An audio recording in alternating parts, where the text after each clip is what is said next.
बिस्मिल्लाहिर्रहमानिर्रहीम। अस्सलाम वालेकुम। मैं हूँ एडवोकेट मियाँ सदी वासुदेव और आप देख रहे हैं हमारा YouTube channel daily law point. आज एक बहुत अहम टॉपिक पर मैं आपके साथ बात करने जा रहा हूँ। वो ये है कि अगर कोई नाजायज़ बच्चा पैदा हो जाए, तो जो ज़ना के नतीजे में बच्चा पैदा हो, तो क्या जो वालिद है वो उसका ख़र्चा देगा?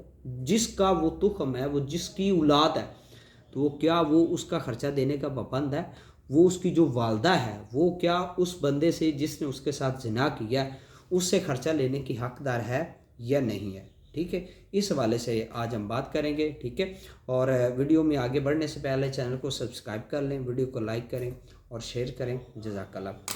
फ़र्स्ट ऑफ़ ऑल, अमूमी तौर पर जो हदीस का असूल है, हदीस का जो एक मामला है, वो ये है कि जिसका तुख़्म हो, जिसका पिसर हो, जिसका बेटा हो, उसी की तरफ से मंसूब होगा, उसी की तरफ उसको मंसूब कर दिया जाए। ठीक है, इस चीज़ के हट करके वो एक ज़िना के नतीजे में बच्चा पैदा हुआ है, वो नाजायज़ बच्चा पैदा हुआ है या जायज़ पैदा हुआ है, वो जिसका तुख़्म होगा, जिसका बेटा होगा, उसी की तरफ ही मंसूब होगा, किसी और की तरफ उसको मंसूब नहीं किया जा सकता। इस हवाले से हमारे रिसेंटली इधर ननकाना साहब में सांगला हिल में ऐसा केस जो है, वो एक एफआईआर, एक लड़की है, ठीक है, उसका मैं नाम डिस्क्लोज नहीं करूँगा, आप जजमेंट्स में आपको सारे फैक्ट्स जजमेंट भी बताऊँगा इस वाले से। ठीक है, तो एक लड़की है जनाब, उसके साथ एक बंदा रेप करता है। रेप के नतीजे में वो रेप के वाले से एफआईआर करवा देती है। एफआईआर नंबर 134 है, जो 4/3/2022 को एफआईआर लॉन्च होती है। ठीक है, 376/109 के तहत। उसके बाद वो जो बच्ची है, वो जो लड़की है, वो प्रेग्नेंट हो जाती है, उसको हमल ठहर जाता है। अब वो हमल को ज़ाया नहीं करवाती, ठीक है, वो उस बच्चे को पैदा करती है, वो बच्ची पैदा होती है। ठीक है, उसके पास बच्ची पैदा होती है और बच्ची पैदा होती है 27/5/2020 को।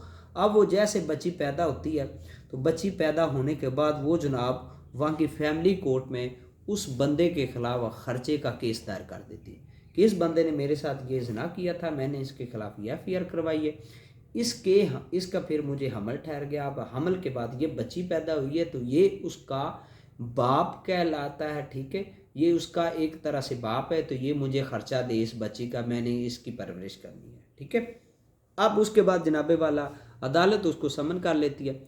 अदालत जब समन करती है, तो वो आगे आके जवाब दावा देता है कि ये जनाब जो मेरी बच्ची नहीं है। ठीक है, मैं इसको ये मेरी बच्ची नहीं, वो आगे से निगेशन कर देता है। उसके बाद अदालत जो है वो उसकी इस बात को टर्न डाउन करते हुए जो इंटायर मेंटेनेंस जो है, बुरी खर्चा वो लगा देती है, वो बुरी खर्चा पे नहीं करता। तो एट द एंड होता क्या कि केस डिक्री हो जाता है और ये जो केस है वो ये लाहौर हाई कोर्ट में चला जाता है। वहाँ पर ये जनाब रिट पटिशन नंबर है 43280/2022। ठीक है, और ये इस केस का फैसला हुआ 20/11/2024 को। मोहम्मद अफजल बनाम जज फैमिली कोर्ट वगैरह। ठीक है, और ये इसको डिसाइड किया अहमद नदीम राशिद साहब, जस्टिस साहब हैं, उन्होंने इसको डिसाइड किया।